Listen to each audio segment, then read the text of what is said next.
This is Golden Years, a roadmap to navigate retirement with Mark Cordner, the podcast. I want to jump right into it here. 5 years ago, if you asked people if they would work past the age of 62, about 55% would have said yes. Today, that number is actually down to 46%. Even with all the negative headlines about inflation, Social Security, recession, savings, you name it, 75% of people are retired by the age of 65. So when you talk to people in their early, I guess their 60s there, what are some reasons they give you for wanting to leave the workforce? I mean, is it just job burnout? Is it health problems? Or maybe it's something positive like, hey, I saved all the money that I need. I think it's going to work out. I'm ready to go. It's all those things. It's really interesting. I think we're seeing a real split. I mean, we're seeing a certain segment of the population that's absolutely thinking about working longer than they originally did. So many people are talking about age 70 as a new retirement. But then we're also seeing a very clear split with others who are saying, nope, I want out earlier. And they're recognizing that it's not always an irrevocable kind of or unchangeable situation, that they may leave the workforce and potentially come back in, dabbling part-time or returning later. But people are wanting out while their health is good. And this, I think, is a fundamentally important distinction, and that is recognizing that there's some things we can't control. It's like 58% of Americans retire earlier than expected for reasons outside of their control, and it often has to do with health. And so we're hearing this very often from people saying, I want to get out and do some things while I physically can. And so a very common practice for us is we create what I call tiered spending plans. So it's different levels of spending. For example, during that first decade of retirement, it's kind of the go-go years when people are out celebrating and having fun. And so we trigger the plan so that it has a higher degree of income. And then during the second period of retirement, we have a reduced amount of spending. And then during the third period of retirement, it's even more reduced. So it's kind of go-go, slow-go, no-go kind of thinking. But the idea is people are wanting to get out there while they're physically capable and make the memories with their spouse and with their grandkids. And I think that's a wonderful thing. Of course, we've got to be prepared for it. So too many people, I find, are jumping off the work train, as it were, prematurely. They haven't done the math to determine if they really can do what they want to do. And so we'd say, if you're uncertain about that, come visit with us. Let us do some modeling for you and show you different scenarios. What's your probability of success? We can actually put a score on it. We do literally thousands of different simulations that can show people what's the likelihood of you succeeding based upon the assumptions that you've given us. And often it says, you're really not ready. And people will come back and say, well, I'm going to do it anyway, but I'm going to live on less. And that's okay, because they now made an informed decision. They're not just jumping off the train and hoping things will work out. It's easier to get off the train than it is to get back on. In my opinion, we're seeing a very distinct separation. Some people are thinking more long-term, working to 70, and others are just saying, no, I want to get out. I want to make the memories now. And so we can help them optimize that. We can help you create tiered or different levels of spending into your plan, but don't go winging this. Don't put your finger to the wind and hope it's just going to work out. Come visit with us. We can take the guesswork out of this. Yeah, taking the guesswork out of it right there is essential. No matter where you are on that playing field, if you're burnt out, if you have some health issues, or maybe you're just saying, you know what, I've saved everything I need, I'm out of here. Again, this is where Mark comes in. He's able to do a portfolio review and an income review to make sure, okay, do we need to create, as you talked about here, different tiers of income? Do we need to talk about, how long your money's going to last, or do you need to downscale your lifestyle? These are crucial conversations so that you don't burn through all this money and then you turn 80 and you're going, oh my gosh, do I have to go back to work? What am I going to do? This is stuff that we want to help you avoid. This portfolio review, this income review is yours. It's complimentary. Give us a call. Again, that phone number, 702-996-4050, 702-996-4050. We just talked about how a lot of people are retiring earlier. They want to spend time with their kids and their grandkids. I was talking to a friend of mine the other day. We're going to talk about inheritance in just a few moments, and this made me think of this. He retired a couple years ago, did really well for himself, is living a great life. And instead of leaving his kids and grandkids an inheritance, he is calling it time travel money. He took his whole family to Disney, did everything there you could possibly do. He'd taken a couple more family trips because he says, I want to see my kids and grandkids enjoy it now. So he calls it time travel money. The money that you would get one day in the future, you're essentially getting it now.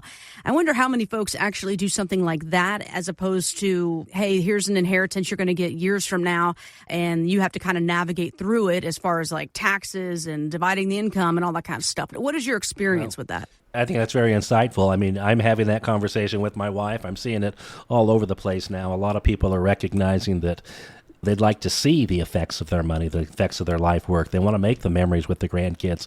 And so like this gentleman taking the family on a big trip and all, people are doing that more and more now.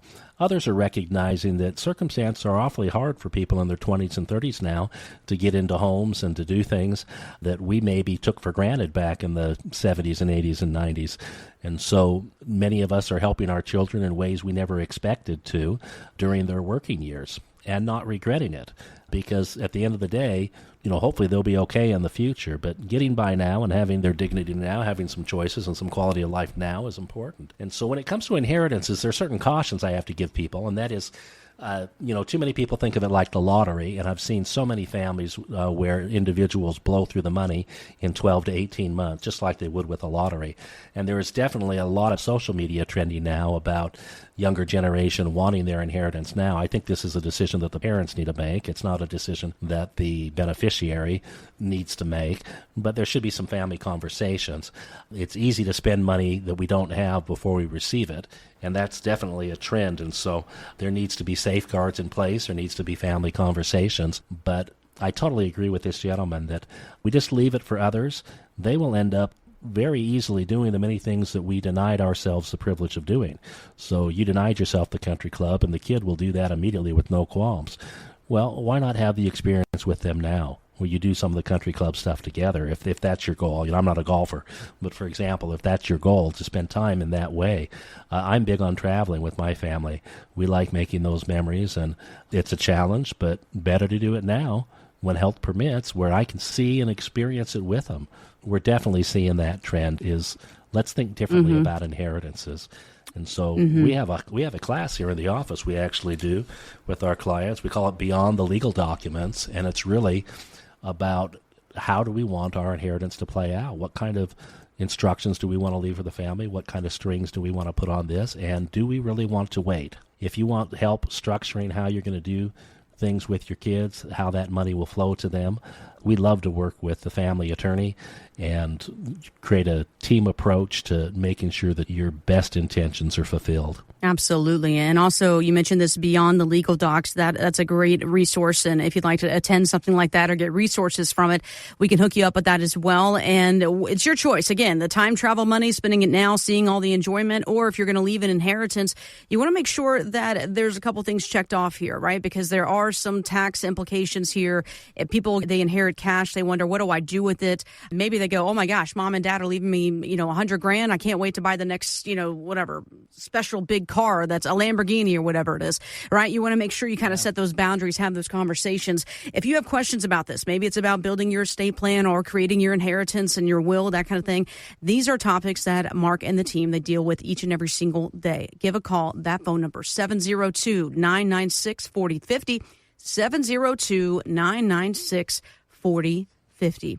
That website, as always, mygoldenyearsroadmap.com. This is usually a busy month for family lawyers because apparently January is known for marital split-ups, right? Okay, as couples look at new beginnings, they think new year, new relationships, I guess. But for those getting close to retirement, a gray divorce, this has been a popular topic, can have a dramatic impact on each other's standard of living, not to mention their overall wealth. Divorce is very expensive, basically. For those seeing no other option, how can you help manage a client's finances in what we call a gray divorce? Yeah, boy, this is a common thing because gray divorce, silver divorce, whatever we want to call it, is the fastest growing demographic for divorce. And it's unfortunate. We do often see it coming as a result of the holidays. January is common. I like to get both spouses together whenever possible and talk about assets, particularly if there's a spouse that's been less involved. I probably should admit I have some biases towards the ladies because I've seen too many, high school friends and others who have been abused in divorces because they didn't realize that not all assets are equal. For example, a qualified retirement plan or a Roth IRA has tax advantages that non-qualified or non-IRA accounts don't have. Home equity has certain advantages that other accounts don't have. Pensions I just saw a social media thing the other day about a woman said she didn't realize that she had a right to her husband's pension. Divorce attorneys don't bring some of this stuff up. Now, I'm not trying to criticize divorce attorneys. I'm not an attorney. Consciously, I walked away from that opportunity. But we got to realize that assets are not all equal, and there's got to be a lot of conversation before that divorce happens to make sure that both parties are helped, because the expenses are greater after retirement. We're running two households. We once said till death do us part, for example, on caring for one another. Well, who's going to provide that care? There may or may not be children, and when long-term care is needed, that hands-on assistance as we age, those kind of things we've got to have money earmarked for, and too many people don't address those issues prior to divorce. So if you think divorce is in your horizon, please come visit with us, and let's talk about how those assets need to be considered. I'm not a divorce specialist, but we've certainly dealt with this a lot over the last 30-plus years. We definitely want to talk to our clients about it. We definitely do. Yeah, essentially, guys, it's not just figuring out who gets what couch and who gets what painting. It's essentially, hey, what about the rest of our life that we thought we had planned out? Now we got to rethink some things. Again, that phone number, 702-996-4050, 702-996-4050. Rob Gronkowski, he has played 11 seasons in the NFL before he officially retired in 2022. Recently, on the Bussin' with the Boys podcast, he admitted that he's never dipped into his pro football salary. I know it sounds crazy. Listen to this. I'm very frugal and lived, with a roommate my first couple of years. I didn't know how long the NFL was going to last. I was a second-round pick, so it was like a 4-year, $4 million deal. And I was like, if I play this contract out, I'll be set for life. I got $2 million in my bank. I can make $200,000 of interest. I was like, if I only play 3-4 years, I'm good. Like, if I'm not the player, that I think I could be, whatever, I'm still set for life, because $2 million in the bank is set for life to me, at that time. I just always wanted to save it, and I just used my money that I was getting off the field to just spend it on whatever I needed to spend it on. To this day, technically, I have not spent any of my NFL money. Wow, man, that is incredible. Because you hear about all these big athletes, they get these big contracts, and before you know it, they've spent through it all. Some even living homeless on the street these days. Absolutely crazy. We don't have to be making Gronk kind of money to follow his plan here. What I mean is there's got to be a better way we can separate spending money from retirement money, right, Mark? Oh, there absolutely is. And there's safeguards we can build into the plan where we can keep it kind of at an arm's length from ourselves, or in some cases even put self-imposed penalties on touching the money earlier than expected. Sometimes we all need that help because it's human behavior. I remember I used to tutor the football players at my university, and a lot of these guys were looking for great, quick opportunities, quick money. And I think that's human nature. I'm not criticizing any of them. But wow, I didn't know this about Gronk, and that really speaks to his character and the wisdom of the man, because now he's going to be set for life without any question about it. So if we want to be set for life, we have to learn to live the way the crowd of people doesn't. That's really the distinction, is learning to live on less than we earn and thinking long-term about our future self. I love the farmer's expression where the farmer says, don't eat all of your seed corn. In other words, out of every harvest, we need to hold some seeds back to plant for the next season. We can't eat the entire harvest. We have to hold some back as seed for the next harvest. And that's basically what he's describing there, is self-discipline, so that our future self has food to eat, has money to live. So if you think you're normal and you may have some of those weaker human tendencies where you might want to spend all your money, then that's one of the ways that a financial advisor like myself, retirement planners, can help you, because we absolutely can be a sounding board for our clients and a coach in the sense that we can give you that second opinion, that sounding board when you want to go do something frivolous. I literally just had to talk a guy through, he wanted to expand. There's a certain group of people I find that really want to get into the biggest home ever once the kids are gone, but we often have those conversations with our clients where we function as a sounding board. And so if you want a teammate, a coach, someone to help you with these processes, help you protect yourself so that the future you is okay, come visit with us. That's what we do. Investment advisory services offered through Golden Years Financial LLC, a registered investment advisory firm. Insurance is offered through Golden Years Insurance Services. These firms do not provide legal or tax advice. Consult your own legal and tax advisors before taking actions that may have tax implications. Investing in securities involves risk, including the potential loss of principal. Insurance contracts principal protection is based on the claim-paying ability of the respective insurer. None of the information contained on this website shall constitute an offer to sell or solicit to buy a security or insurance product. The information and opinions contained on this site or requested from this site are provided by third parties believed to be reliable, but accuracy and completeness cannot be guaranteed. They are provided for informational purposes only and are not a solicitation to buy or sell any of the products mentioned. Any media logos and or trademarks contained herein are the property of their respective owners, and no endorsement by those owners of Mark Cordner, Golden Years Financial, or Golden Years Insurance is stated or implied.